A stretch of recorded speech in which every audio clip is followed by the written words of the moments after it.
Hello Beardy buddies, and welcome back to the workshop. For today's project we are going to be tackling this guy.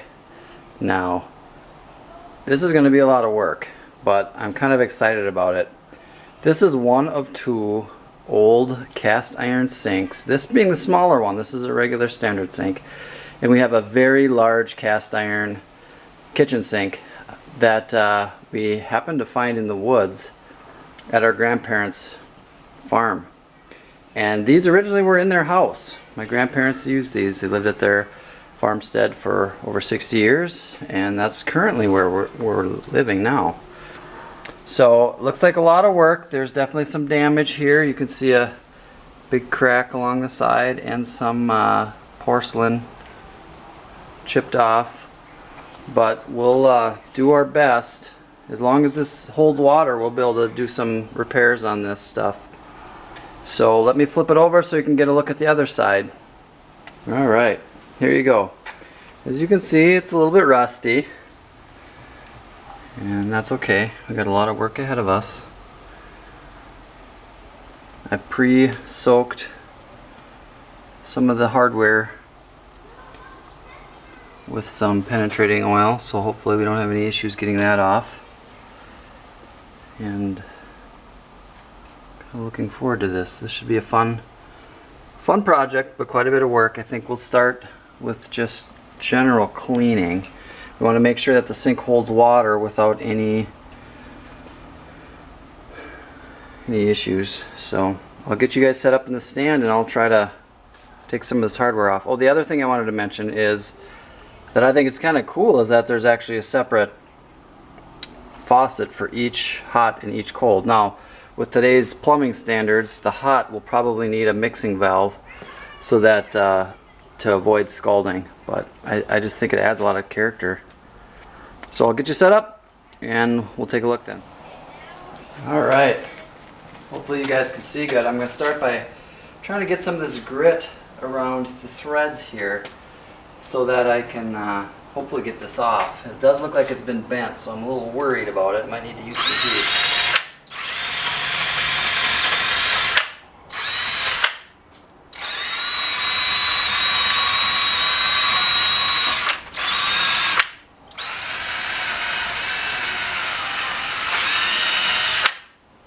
Definitely sitting out in the woods isn't going to be helping the issue, but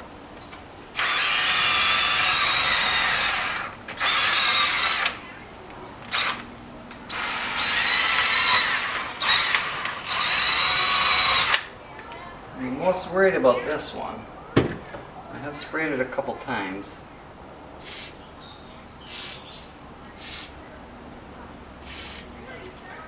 So let's see what we can do here. I don't want to crush it either.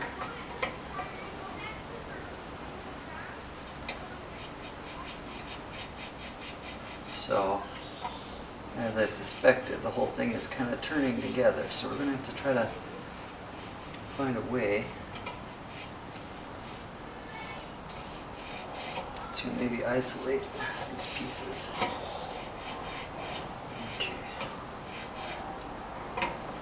Well, let's try getting this guy off first then, maybe.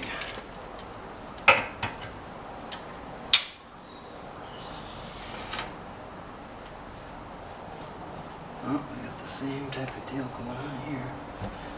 Oh, there we go. Now these ones, this one I'm going to need a new fixture on anyway, but I really love these faucet handles already, so I really want to try to preserve these if I can, and it looks like I did get this one off. These are just so vintage looking and unique, so I'm kind of, there we go, that one came off. I'm trying not to get in the way here, but look at these things. These things are so cool. Whoa. It's like Homer's putty on them to keep them in, but isn't that neat? Based on some of the research we were doing, looks like Obviously you don't want to use anything abrasive, but it sounds like baking soda and water. And if you do need something a little bit stronger, which most likely we will, to use something like Barkeepers Friend. So we'll see how we do here.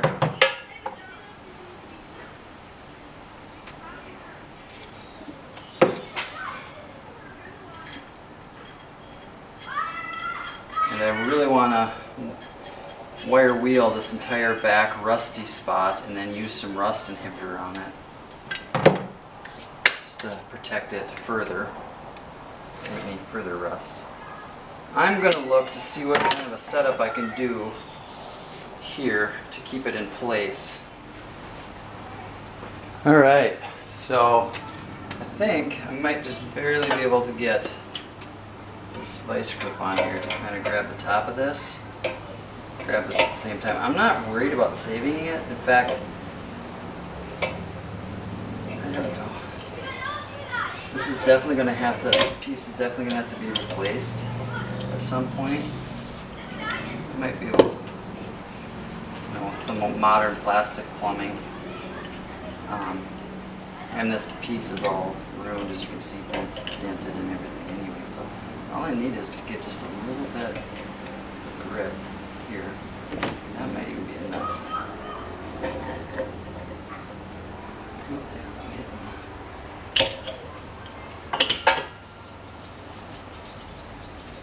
Get some on the inside.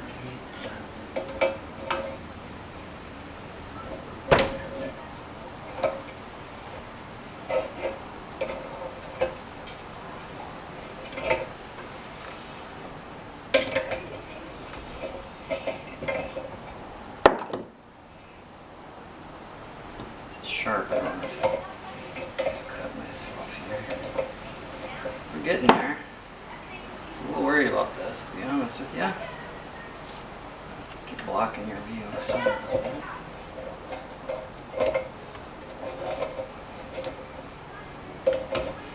I had the Dremel tool battery charging in case it came to just trying to grind it off.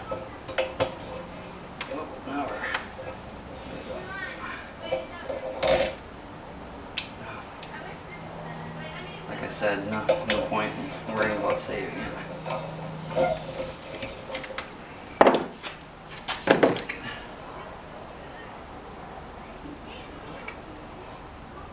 Good there. It's not sharp.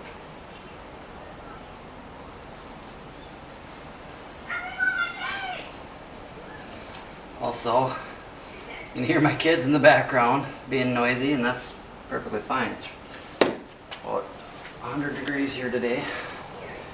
Most people think of Minnesota as cold, but we get both extremes. We get the hottest of the hot and the coldest of the cold. So, but I wouldn't live anywhere else. Move it up here.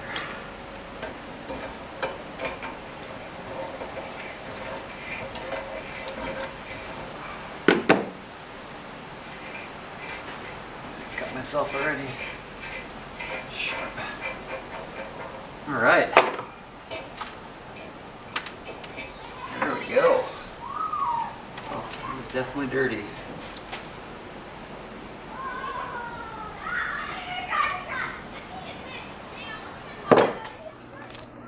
All right, here we are in the Weirdy Beardy house. We're going to attempt to clean. This thing is heavy. I think I have a system here of being able to get it in the sink. That should work. Alright. First, like I said, let's try to clean out this passage. Alright. Just try to get some of the main dirt off here. This sink sat in the woods for, I don't know, a long time. Probably 40 years, maybe 50 years. And we have a 3-to-1 mixture of baking soda to water that is supposed to be good for cleaning.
got back from the store now with our supplies. So we're going to try some Barkeepers Friend here. See if that makes a difference.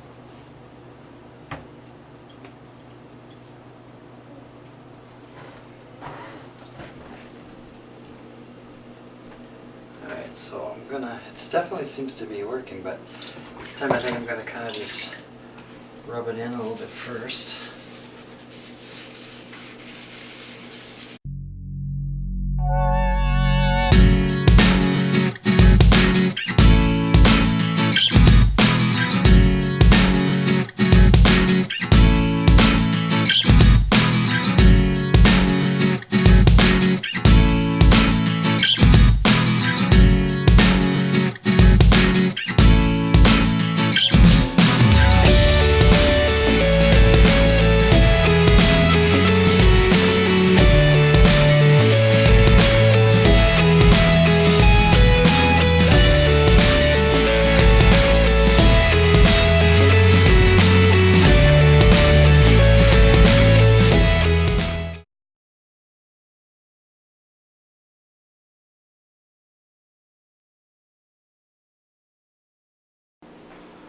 Well, barkeeper, you weren't my friend. So, quick recap. We started with the least abrasive, baking powder and water, and went to the Barkeepers Friend and scrubbed and scrubbed and scrubbed. And so, although it looks better, there's some spots that are kind of white. It is still nowhere near where we want it to be, but that's okay because we did have a plan B. And so now that we're to this point, we'll move on to plan B. We'll head on back out to the shop and I'm going to wire wheel the back, get some of the rust off, and then we're going to spray it with this guy to convert any of the rust to a protected printable surface, and then we'll paint the back, and then we'll prepare the front, and we have some 2-part epoxy that we're going to use to fix up some of these defects, and then we'll paint it with some tub and tile paint. So, not done yet. We still got a lot of ways to go, but it's definitely coming along. So, stay tuned. Welcome back to the workshop. So the next step that we're planning on doing is taking some wire wheels and cleaning up the rust around this area. And then we're going to take some painter's tape and tape off the edges that we're worried about. And then I'm planning on spraying some rust converter on this to convert the rest of the rust to a paintable surface. And then we will go ahead and paint the back of this white. So in the meanwhile, you'll just be able to sit back and relax and watch me work away. Enjoy.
Alright, now we sit and wait for it to dry. Once it's dry, we can go ahead and put some of the rust converter stuff on it. But I thought maybe you'd be interested to see. It looks like this is a Kohler. And here's the serial number over here. So if anybody knows anything about these old sinks, let me know. I'm thinking over here is the date. So that'd be 1930. Kind of hoping. That's kind of really neat. So now we wait. In the meantime, I'm going to put some painter's tape around the outside edge here so that when we spray, we don't have any overspray. I'm also going to spray around this crack so I can put some rust converter on there too, just to help protect that metal. Well guys, I think it's time. Let's see what happens here.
Look what we picked up at an antique store. Looks like we got a future project in the making.